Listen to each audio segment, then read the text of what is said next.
Welcome to Monaco Streaming Film Festival's Business of Smart TV series. I'm your host, Gavin Bridge, the Senior Media Analyst at Variety Intelligence Platform, and I'm joined today by Sean Doherty Jr., who's the Chief Operating Officer and co-founder of Wurl. Now, today we're going to be discussing an exciting new product that Wurl has just launched called Wurl Perform, and going a little bit into how this uses machine learning to achieve some quite amazing results.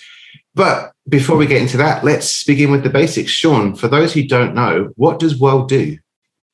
Thanks for having me. I'm happy to, kind of talk about what Wurl does, and then looking forward to getting into Perform. So really, what we built at Wurl is a network, and our main customer, content companies, come to us for four main services, and this I'll kind of give it in order of when we built each one. So the first is really about distribution. It's helping content companies get their content to all of the new streamers that these content companies want to be on. Free ad-supported destinations, virtual MVPDs, all the different kind of places that people want to get their content to in a variety of forms: linear channel, VOD, ad-supported, not, all different kinds of ways. The second thing is really about advertising, and the advertising is kind of two pieces. The first was technically helping content companies get their own ads into, in front of viewers on their content. And so that's, it's all kinds of targeting and integration with ad servers and measurement and all kinds of things related to, sort of getting their ads on their content in front of viewers. And then the second piece was really about helping content companies fill the inventory that they were creating all of a sudden, very quickly, across all these new streamers. And so we built products like AdPool to help them fill that inventory if they couldn't. The third section is really about data. And so that's helping content companies collect, normalize, and analyze all this data that they're generating from all these different streamers to really help them answer questions, everything from the value of content and how they should think about that, to questions like scheduling and distribution questions. What content should I put on which distribution? What's working in certain places? What's not? What time should I air certain content if it's a linear channel? All different kinds of kind of questions. And really, it's the collection and the normalization, and then presenting that data to the customer in different ways that we help them do. And then finally, what we're going to talk about today is really about marketing, and really helping content companies and streamers solve the problem of how do I acquire and retain viewers in this world of infinite choice. Viewers are very distributed and fragmented, and that kind of thing, which I know we'll go into in a second. Yeah, I know that's been a problem it's kind of a blessing and a curse the time we live in right now, I suppose, if you're a marketer, because yes, in one way, it's a lot more difficult because you can't just be like, I'm going to buy this thing here and everything, my job is done. Exactly. But the splintering means you can really find an audience. It's just you have to look for that audience. If you put the effort in, you can do it. So I believe Perform is something that can make that whole process a lot easier. Is that correct? That's exactly right. And really, Perform is the first, sort of performance marketing service for these streamers. And to your point, exactly, viewers are fragmented. They have a lot of choice, but as a result of that choice, there's audiences for everything. But it's about how do you find that audience, how do you acquire that audience, and then how do you retain them once, they've, found you and come onto your platform. And so really Perform is our answer to that. And it's a machine learning powered performance marketing service for these streamers to acquire and retain viewers. So if I'm correct, right, ultimately Perform can work for any type of streaming service. But just from what you're saying, I did research not so long ago and I found there's over, 1,040 fast channels just alone in the US. So yes, fragmented is not even the right term anymore to describe the market. It's just, it's been I agree.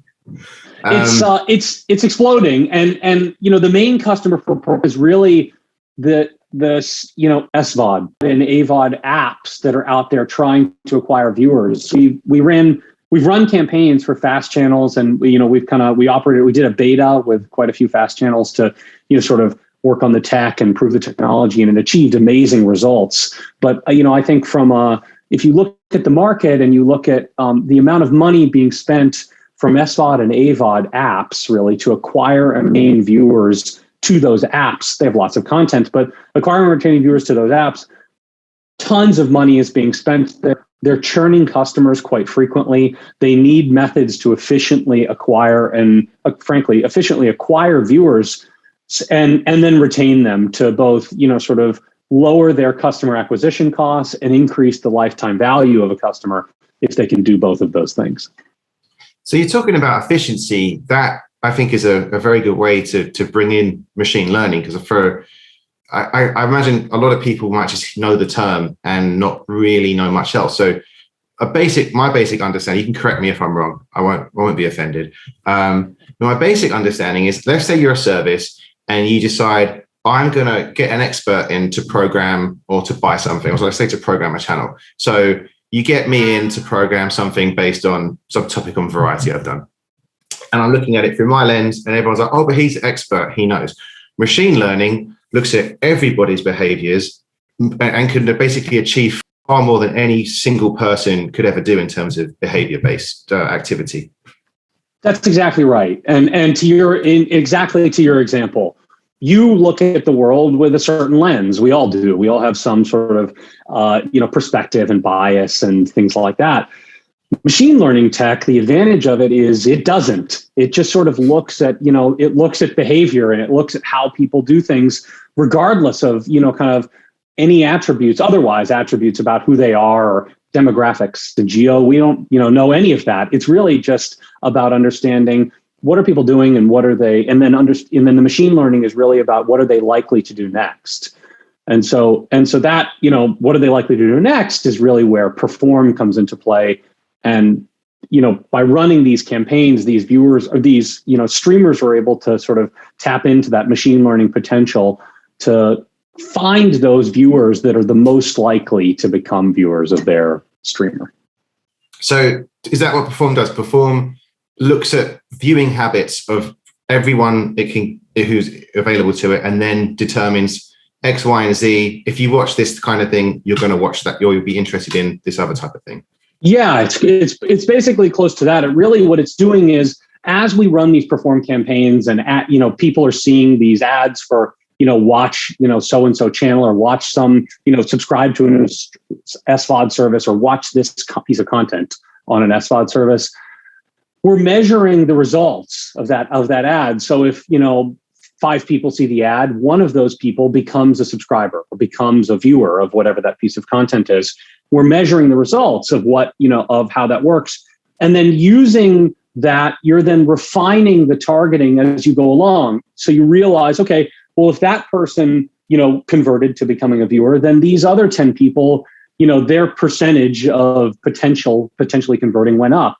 And so that you're basically just sort of running this iterative process to constantly refine the targeting of these ads to get to a point where you understand these people are the most likely to convert.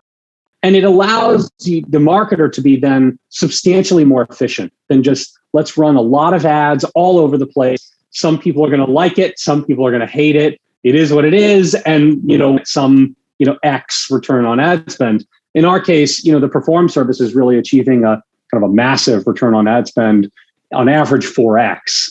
And that's kind of unheard of when it comes to performance marketing, particularly in CTV. And so, it's achieving amazing results. And the ML, is the machine learning, is really what's driving that.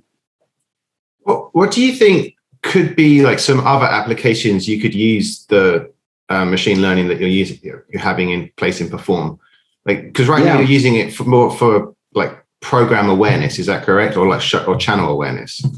Yeah, Perform's really about, in its current iteration, it's really understanding the targeting, and it's really understanding sort of viewer behavior. And that's really what it's focused on. I think there's applications of machine learning in general are broad. It can be used for all kinds of different processes. I think, in our case specifically, we listen to our customers as we sort of develop these products and what we do and when we do it.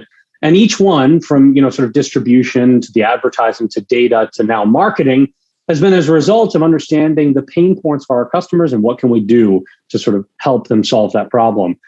I know that there will be other things that we hear from our customers that where, machine learning can be used to improve their results, improve their efficiency in all kinds of ways, whether it be on the advertising side or on any, within any of the other verticals that, I've mentioned.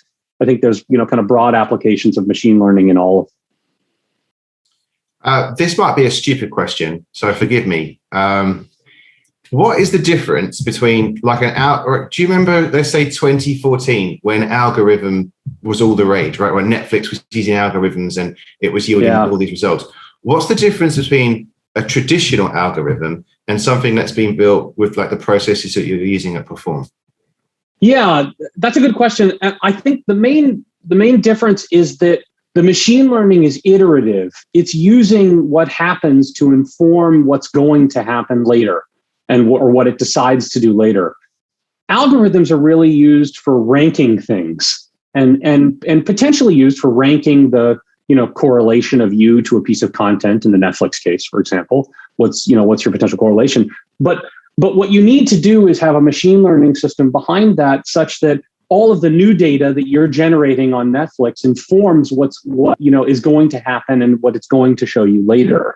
And so that, the kind of machine learning aspect of constantly iterating and constantly running this and using it to then inform what's going to happen later is really the sort of big benefit of that, sort of machine learning versus more of a static algorithm, which, obviously was all the rage and continues to be extremely powerful. But machine learning is only additive to that. So once it's turned on, it's basically always on and always learning. Exactly. Yeah. It's always looking to figure out how it can serve you better, how it can serve you better content and serve you more, better advertising or things like that. And in the Perform case, it results in, instead of seeing ads for things that you don't really care about or that you don't really want to watch, the ads end up being for things that you'd be interested in watching. And it, potentially opens your eyes to content that you didn't know existed or you'd heard of once and kind of forgotten about, or, all those sorts of things that as there's, as we mentioned, there's problems for marketers finding viewers. There's also viewers finding content problems that I think, the Perform service helps. It sounds like it could be a pretty powerful competitive advantage for you guys. What has been the reactions of your client base who've used Perform? Yeah, as I mentioned, we ran a sort of beta campaign initially, and we had about 25 customers that participated in it, and the results were amazing. And I think the best way to understand whether how they reacted and things like that is whether our customers keep coming back. This isn't sort of a one and done sort of a service. It's more of a constantly iterative and constantly additive, sort of a service that companies can run as they introduce new content, introduce new streamers, all those sorts of things. And so, luckily the response has been extremely positive. Customers are coming back. They're very happy with the results. Return on ad spend, as I mentioned, is very high. And they're finding that it's, one of the best ways they have of acquiring and retaining viewers to their applications. So I guess we should expect to see more features, including this, probably from everyone at some point in the future. But for now, Perform is really doing a great job of harnessing what I guess is a very future-facing technology. Yeah, I mean, we know, the pace of innovation is always, moving quickly. And, ours is the, sort of first performance-based marketing service for CTV. I'm sure there will be others at some point. But we know that, and we're constantly trying to lead the industry into new things, and we'll keep doing that and keep staying ahead as we've done in kind of our other vehicles and as we've done with Perform. Well, that's really, really interesting. I think that's all about time that we have today. But I want to say thank you for taking part and also for discussing this technology, because it really, I hope for anyone who was listening who didn't really understand machine learning, for instance, it's giving you a good case study, but it's also excellent use in practice. I wish you all the best success going forwards. Thanks a lot. Thanks, Gavin. Thanks, everybody.